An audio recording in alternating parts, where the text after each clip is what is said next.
Hi, I'm Dr. Angela Yeagley. Welcome to Sage Health TV, a show where we give you tips on optimizing your health and wellness. Today I'd like to talk a little bit about glyphosate, which a lot of people don't know what that is, but it's more commonly known as Roundup. So a lot of people have heard of that, and maybe even you're currently using it at your home or in your lawns. So this particular chemical has been around for a long time, and it's more commonly sprayed on GMO type foods. It came from Monsanto, and the purpose of it originally was to, of course, kill weeds, kill bugs that should not be on those crops. And then it went into the crops were bioengineered to better able tolerate, because it pretty much kills everything, tolerate the glyphosate. And what happens then is it gets incorporated into the food, and that's really where the danger lies. So why should you care? Why should you care about Roundup? Well, it's so fascinating. So there's a lot of research that's come out now around the dangers of Roundup or glyphosate, and the fact now that it's worked its way into our food system. And just to note, most of the major European countries have banned glyphosate and do not use it. And so that might tell you something there. Usually that doesn't happen for, without a reason. So what does it do? What does it do in our bodies? So essentially, glyphosate, when we ingest it through food, and unfortunately now is in our water, is number one, a hormone disruptor. So you probably, maybe you're experiencing, hormone issues where, it feels like you have extra, you're having PMS or, heavy bleeding, or with men, low testosterone. That glyphosate actually will go in there and goes into our hormone regulation areas, like for men, will go into the testicles, and starts replacing enzymes and the ability to make those hormones. And so, and don't worry, we're going to talk about, you think, that's it, I'm always going to have a problem. It's like, I'm going to tell you ways that we can, get this out of our body, at the end here. So what else does it do? There is actually a really strong link now in the research with autism. And there is a doctor, she's a double PhD from MIT, a very qualified Dr. Stephanie Seneff, who is pioneering a lot of this research with the blessing of MIT. And what happens is that glyphosate actually gets into the brain. So when you have a developing brain of a child, it starts, again, it's an enzyme disruptor. It also affects the body's ability to utilize B12. And that's where, when you get into autism, one of the big treatments from the DAN doctors that defeat autism now is B12.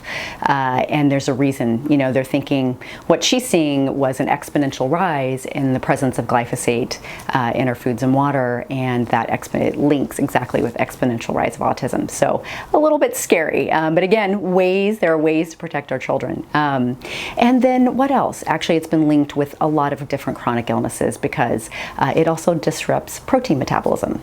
So that could be, a part of this could be fibromyalgia or even MS, because it gets into the nerve, the making of basically the nerve sheaths, the protection of our nerves, or Parkinson's. So if you have chronic illness or hormone disruption or chronic fatigue, really this is an area that you should take very seriously, and some really easy changes that you can start to make in your life. So, last thing I wanted to say, it kills bees. So that's all on its own reason why we wouldn't want it around our home, and because we need them, right, to help make our food and make the world beautiful. So what can we do? How can we possibly counter, large amounts of this chemical coming into our lives? So number one is eat organic. So organic has been certified not to use those chemicals. They're finding, because it's everywhere, there is possibly still a small percentage, but way less than what you see in the or the GMO foods. So what are those top foods? So actually canola, soy, corn, wheat. And again, these are all of the GMO versions, right? The non-organic. You want to avoid those, absolutely. canola, and cotton. And this is really shocking. So cotton, if you, here's kind of a, a call out to use organic tampons and diapers, because that cotton actually non-organic cotton can actually contain this chemical and then can leach into the vagina or on your baby. So bad news. So always reach for the organic option in those foods and those clothing and, cotton related substances. And then also, how do we get fat-soluble chemicals out of our body? Sweating. So sweat, infrared sauna, and then we want to come back to the gut. So, it's absorbed through the gut. It actually is a contributor to, there have been studies that show the cells separate in the gut, leaky gut syndrome when they're exposed to glyphosate. So there's certain probiotics that can counter that. And so you want healthy probiotic or healthy good bacteria in your gut. And so you can substitute with that, so like a probiotic supplement, or, encourage them, like through live culture foods, fermented foods like sauerkraut, every day. And then again, getting into foods that are gut healing, like organic grass-fed bone broth. Fantastic. Again, the body takes those proteins in, repairs the gut, has good fat, all good for the brain. And then we want to bring in some extra antioxidants to help all those processes, work better. So we're looking at some of the fat-soluble ones like glutathione, which we've done another talk on our channel, alpha lipoic acid, actually vitamin C, vitamin E, and then along with your, sustainably healthy source fats like fish oil.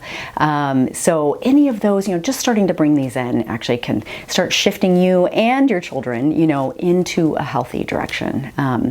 If you have any questions, we're here to guide you. Our goal here is to, help you move into your most optimal wellness and your best self. And we love to hear from you. So please like, follow, and subscribe to our channel, and we look forward to seeing you next time.